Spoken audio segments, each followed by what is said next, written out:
ನಮಸ್ಕಾರ ಸ್ನೇಹಿತರೆ, ಮಹಾಚಂದ್ರ ಯೂಟ್ಯೂಬ್ ಚಾನಲ್ಗೆ ತಮ್ಮೆಲ್ಲರಿಗೂ ಮತ್ತೊಮ್ಮೆ ಆತ್ಮೀಯವಾದಂತಹ ಸ್ವಾಗತ.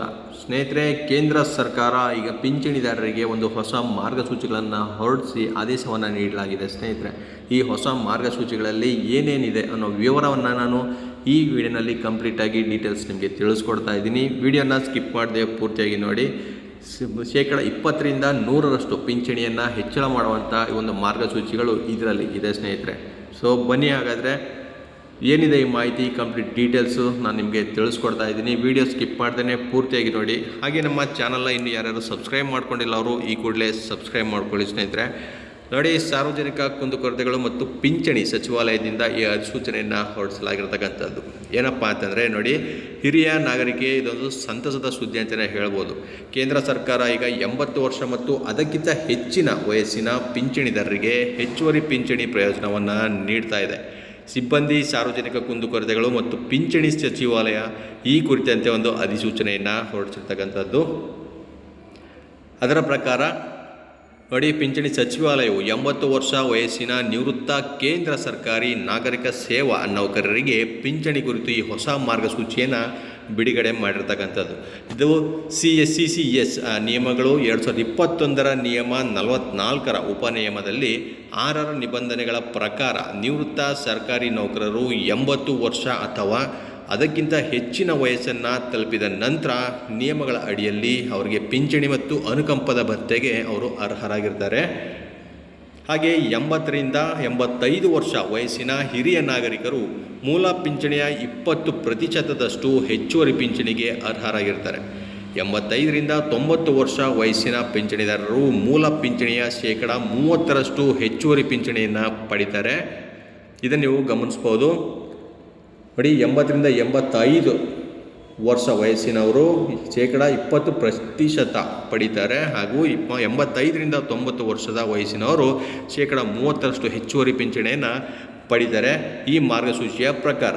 ಹಾಗೆ 90 95 ವರ್ಷ ವಯಸ್ಸಿನ ಹಿರಿಯ ನಾಗರಿಕರು ಮೂಲ ಪಿಂಚಣಿಯ 40% ಹೆಚ್ಚುವರಿ ಪಿಂಚಣಿಯನ್ನು ಪಡಿತಾರೆ. ಹಾಗೆ 95 100 ವರ್ಷ ವಯಸ್ಸಿನ ಹಿರಿಯ ನಾಗರಿಕರು 50% ಹೆಚ್ಚುವರಿ ಪಿಂಚಣಿಯನ್ನು ಪಡಿತಾರೆ. ಹಾಗೆ 100 ವರ್ಷ ಅಥವಾ ಅದಕ್ಕಿಂತ ಹೆಚ್ಚಿನ ವಯಸ್ಸಿನ ಪಿಂಚಣಿದಾರರು ಮೂಲ ಪಿಂಚಣಿಯ 100% ಹೆಚ್ಚುವರಿಯಾಗಿ ಪಡಿತಾರೆ ಸ್ನೇಹಿತರೆ. ಸೊ ಇದರಂತೆ ಮಾರ್ಗಸೂಚಿಯನ್ನು ಈಗ ಹೊರಡಿಸಲಾಗಿರ್ತಕ್ಕಂಥದ್ದು. ಪಿಂಚಣಿದಾರರು ನಿಗದಿತ ವಯಸ್ಸನ್ನು ತಲುಪಿದ ಮೊದಲ ದಿನದಿಂದಲೇ ಹೆಚ್ಚುವರಿ ಪಿಂಚಣಿ ಅಥವಾ ಅನುಗ್ರಹ ಭತ್ಯೆ ಜಾರಿಗೆ ಬರಲಿದೆ ಎಂದು ಪಿಂಚಣಿ ಮತ್ತು ಪಿಂಚಣಿದಾರರ ಕಲ್ಯಾಣ ಇಲಾಖೆ ಅಧಿಸೂಚನೆಯಲ್ಲಿ ತಿಳಿಸಿರ್ತಕ್ಕಂಥದ್ದು. ಹಾಗೆ ಪಿಂಚಣಿ ಮತ್ತು ಪಿಂಚಣಿ ಪೂರೈಕೆಯಲ್ಲಿ ತೊಡಗಿರುವ ಎಲ್ಲ ಇಲಾಖೆಗಳು ಮತ್ತು ಬ್ಯಾಂಕ್ಗಳು ಹೊಸ ಪಿಂಚಣಿ ಮಾರ್ಗಸೂಚಿಗಳ ಬಗ್ಗೆ ಮಾಹಿತಿಯನ್ನು ಪ್ರಕಟಿಸಲು ಸೂಚಿಸಲಾಗಿದೆ. ಎಲ್ಲ ಅರ್ಹ ಪಿಂಚಣಿದಾರರು ವಿಳಂಬವಿಲ್ಲದೆ ಸರಿಯಾದ ಪ್ರಯೋಜನಗಳನ್ನು ಪಡಿತಾರೆ ಅಂತ ಇದೊಂದು ಖಾತ್ರಿಯನ್ನು ಪಡಿಸುತ್ತೆ. ಹಾಗೆ ಪಿಂಚಣಿದಾರರಿಗೆ ಮತ್ತೊಂದು ಗುಡ್ ನ್ಯೂಸ್ ಇದೆ ನೋಡಿ. ಏನಪ್ಪ ಅಂತಂದರೆ, ಕೇಂದ್ರ ಸರ್ಕಾರದ ಪಿಂಚಣಿದಾರರಿಗೆ 80 ವರ್ಷಕ್ಕಿಂತ ಮೊದಲು ಹೆಚ್ಚುವರಿ ಪಿಂಚಣಿ ನೀಡಬೇಕೆಂಬ ಆಗ್ರಹ ಕೇಳಿಬಂದಿದೆ. ಜಂಟಿ ಸಂಸದೀಯ ಸಮಿತಿ ಅದರ 2023ರಲ್ಲಿ ಪಿಂಚಣಿಯನ್ನು ವಯಸ್ಸಿಗೆ ಅನುಗುಣವಾಗಿ ಹೆಚ್ಚಿಸಬೇಕಂತ ಶಿಫಾರಸನ್ನು ಮಾಡಿ ಆಗಿದೆ.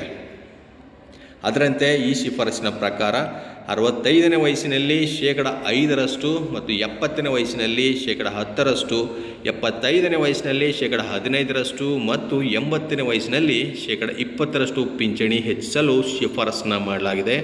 ಆದರೆ ಆ ಶಿಫಾರಸು ಇನ್ನೂ ಜಾರಿಯಾಗಿಲ್ಲ. ಸೊ ಅದರ ಜಾರಿ ಕೂಡ ಆಗೋದಕ್ಕೆ ಈಗ ಒಂದು ತಯಾರಿಯನ್ನು ಮಾಡ್ತಾ ಇದ್ದಾರೆ ಅಥವಾ ಬೇಡಿಕೆಯನ್ನು ಸಲ್ಲಿಸ್ತಾ ಇದ್ದಾರೆ ಸ್ನೇಹಿತರೆ. ಪ್ರಸ್ತುತ ಈ ನಿಯಮದ ಪ್ರಕಾರ 80 ವರ್ಷ ವಯಸ್ಸಿನ ನಂತರ ಪಿಂಚಣಿ 20% ಹೆಚ್ಚಾಗುತ್ತೆ. ಇದರ ಬದಲು 65 75 ವರ್ಷ ವಯಸ್ಸಿನವರಿಗೆ ಹೆಚ್ಚಿನ ಹಣದ ಅಗತ್ಯವಿರುತ್ತೆ. ಆದರೆ 80 ವರ್ಷ ದಾಟಿದ ಬಳಿಕ ಪಿಂಚಣಿ ಹೆಚ್ಚಿಸುವುದರಲ್ಲಿ ಅರ್ಥವಿಲ್ಲ ಅಂತ ಇವರು ಅಭಿಪ್ರಾಯವನ್ನು ಪಡ್ತಾ ಇದ್ದಾರೆ.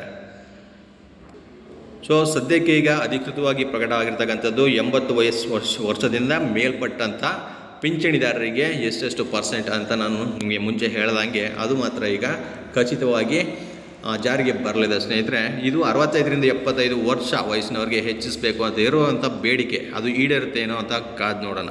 ಸೊ ಮತ್ತಷ್ಟು ಇದೇ ರೀತಿಯ ಸರ್ಕಾರಿ ನೌಕರರ ಮಾಹಿತಿಗಳ ಜೊತೆಗೆ ಮುಂದೆ ನಾನು ಭೇಟಿ ಆಗ್ತೀನಿ. ನಮಸ್ಕಾರ.